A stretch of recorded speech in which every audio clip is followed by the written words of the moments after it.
I'm a consultant orthopedic surgeon, and I'm also a professor of orthopedics in Moi University. Professor Dr. Kibor Lelei, a daring returnee from Cape Town, South Africa. I was just thinking of how can I take this technology home, Back home to help my people. And the founder of St. Luke's Hospital in Eldoret. St. Luke's actually started in the year 2012. I started with my skills. I had a room where I was seeing patients.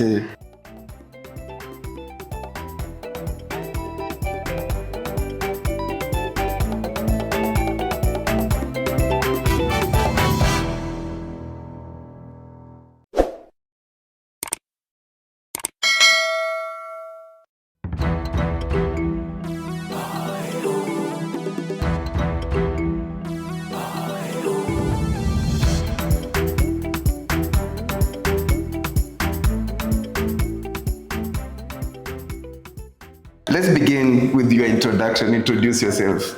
So my name is Professor Kibor Lelei. I'm a consultant orthopedic surgeon, and I'm also a professor of orthopedics in Moi University. Yes, thank you. Yeah, and here at St. Luke's Hospital, founder, director. Yeah, in St. Luke's Hospital, I'm actually the founder, and currently I'm also the CEO of the hospital. Okay. Yes, apart from administration, I also see patients, do my surgeries. So I also practice as a normal consultant orthopedic surgeon. How old is St. Luke's Hospital? When was it founded? So the St. Luke's actually started in the year 2012. 2012. Yes, so that makes it 13 years. Initially, as the name describes, it was basically focusing on orthopedics because I really wanted to set up a center of excellence in orthopedic surgery. So we started as purely orthopedics, but we realized that patients also come with not only with bone problems, they also come with other issues. So we started now to include other departments. Yeah. Currently it functions more like a general hospital, although leaning more towards orthopedics. So after I finished my undergraduate degree, I did my internship in Nakuru, PGH. And then I came to Iten as a medical officer, where I worked until I went back for my master's in 1989. Yes. Master's where in? So I went for master's in the University of Nairobi. Still in the University of Nairobi. Yes, okay. I did master's in general surgery. So which I qualified in 1994 as a general surgeon.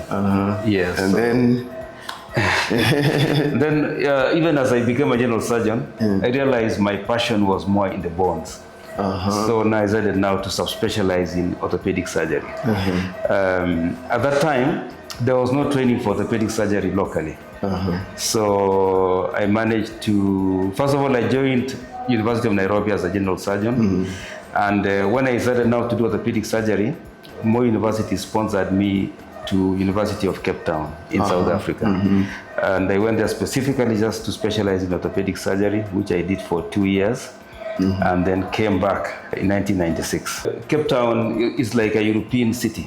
Yes, and even the university itself, it was based on like a well-developed country.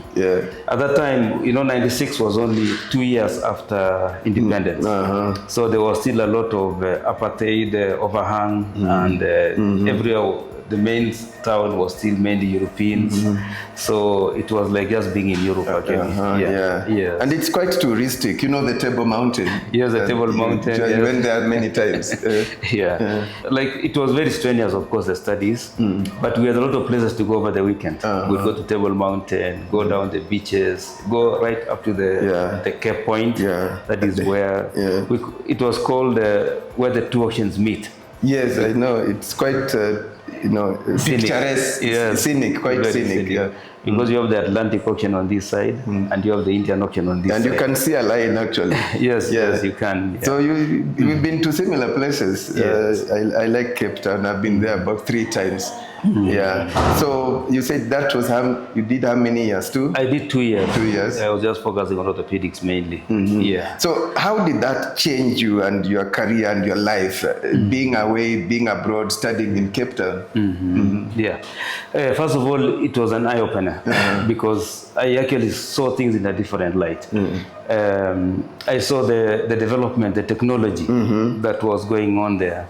And I really realized that us in Kenya at that particular time, we were really behind in technology. So my mind was, I was just thinking of how can I take this technology home. Back home. To help my people. Incidentally, actually, when I finished my specialization in orthopedics, I got a job there. But I just didn't want to work there. Hukutaka kukaa huko na kufanya kazi huko. Watu wengi wanataka kukaa majuu. Yes, but I was thinking about home. I was thinking about my sponsor, first of all. Oh yeah, that's quite important. Who sponsored me. They want you to bring back the skills and knowledge. Bring back the skills to help. And they realize if we all stay there, then who will develop? Who will develop? Yes, because if you run something and you keep it there, who is going to develop back home? So I said, no, I must take this technology home. Okay, and that is why I came back. I declined the job I was given there, and I came back to Kenya. I was also thinking of my people, my rural folks. When I was going to university, we had to have a small arambe when I was going to university, and then so I said, if I stay in South Africa, how am I going to benefit from what they did for me? So those are the kind of things that were in my mind, and I said, no, I must go back home, come what may. So I came back here. When I came back to Moi University, and I worked in the Department of Orthopedics. At that time, there was no Department of Orthopedics. So is this at the Moi Teaching and Referral Hospital? Moi Teaching and Referral Hospital. We had just a Department of General Surgery, but we didn't have one specializing in orthopedics. So when I came back, I put it upon myself to set up a specific department for orthopedic surgery, which I successfully did. Lucky enough, the administration and all that were very receptive. So they gave me the opportunity to actually set up an orthopedic department. Wow. And it was the first one. And so I realized, okay, we have set up the department, but how about the progression of this department? So I actually started a curriculum for master's training in orthopedic surgery, which you were able actually to start. And it was the first postgraduate training in orthopedic surgery in Kenya, actually. In Kenya? In Kenya. So we Look started, at that. Yes. So we started to set up now the orthopedics department. And we had our first students. Well done. Then, of course, you said you founded St. Luke's in 2012. Around 2012. So what happened was, even as I practiced in Moi Teaching and Referral Hospital, I realized there was a lot of gaps. Because, you know, in a public institution, you don't have facilities, you don't have equipment. So I realized there was a lot of gap. And it was very difficult also to acquire new equipment because of the government systems and all that. I would see patients who need specific services, but we don't have them. Sometimes I have to refer a patient all the way to Nairobi, or sometimes go to India or wherever. And then I said, probably I need to set up a place where I can put most of the equipment so that we can handle most of the problems locally. So that's when I decided to... So you are solving a problem. You're trying to solve a problem, yes. So that's when we started now working on setting up St. Luke's Hospital. We took a loan. We took a loan. And you see, what I had learned about life all along is that you cannot do something big at once. You have to do a small thing, and then you keep on expanding. Yes, you keep on. A journey of 1,000 miles begins with a single step. With one single step. So, and you grow organically. Yes, yes. So whatever money I had from my private practice, and we took a loan. So we started with a small, just this front part of the hospital, and then we kept on now adding. So I started with my skills. So that's very powerful. Skills are important. Yes, I had a room where I was seeing patients, and then we started with consultation rooms and the theater. Yeah. And then from here now the wards kept on increasing. And then after some time we realized we have to include other services. So we started getting maternity, started getting pediatric wards for children. And then eventually now we even have dialysis, kidney transplant. So we keep on adding things. So St. Luke's Hospital is, first of all, it is customer focused, okay? For us, our clients, our employers, we really focus on them. We want to make sure our customers are well taken care of. And that one has really helped. Even my colleagues, myself, and everybody else, we are really humble when it comes to handling patients because they're the reason why we are here. And they're the reason we are able to make whatever money we can make from them. So first of all, we are customer focused. Yeah. We also practice rule of law. We make sure that we don't do anything that is not professionally acceptable. We are very professional in our dealings day to day. And if you look at our core values, you'll actually see our initials are Christ, CHRIST. Okay, so that is customer focus, holistic care, rule of law, integrity, sustainable, and teamwork. So that is our core values, and that is our mantra. That is what we try to practice every day.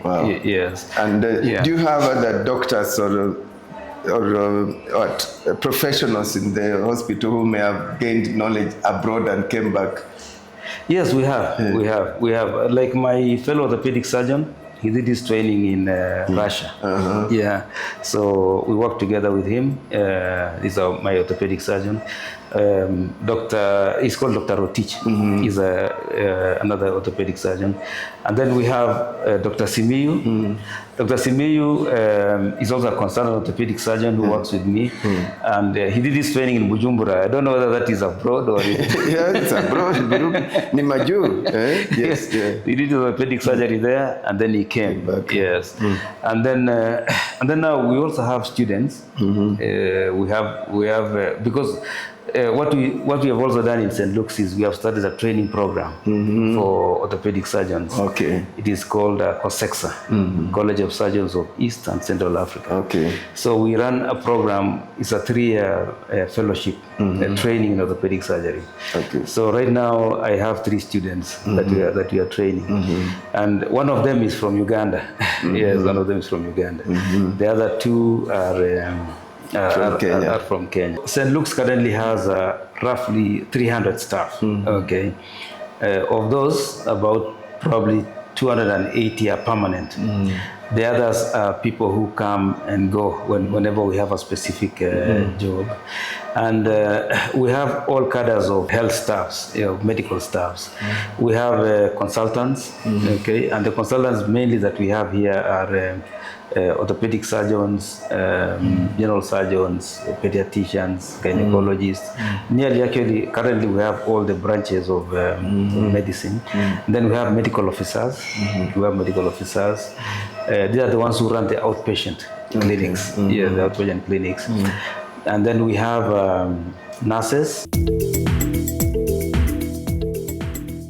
We get patients from neighboring countries. We get patients from Uganda. And even now we have been getting some from Congo, from even from Rwanda, Burundi, where Dr. Simiyu came from. We're getting patients from there. Okay. Yeah, and and then of course in Kenya we get from all over the country. Okay. We get patients from Mombasa. We get even some from Nairobi. Sometimes they find services are so difficult to do in Nairobi, and they find it easier in Eldoret, so they come across.